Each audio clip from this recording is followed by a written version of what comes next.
Alright, what's shaking YouTube? Your boy OG back on deck. Just wanted to give y'all that official.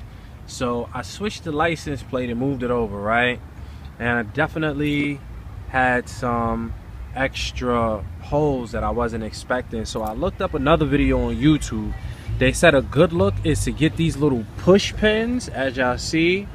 I spray painted them the same color as my car. Got them to paint to match.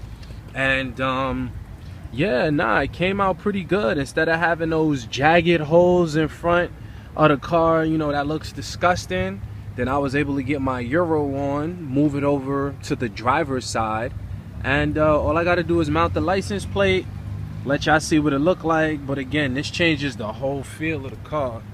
Give y'all that right there. Gives it more of that Euro feel.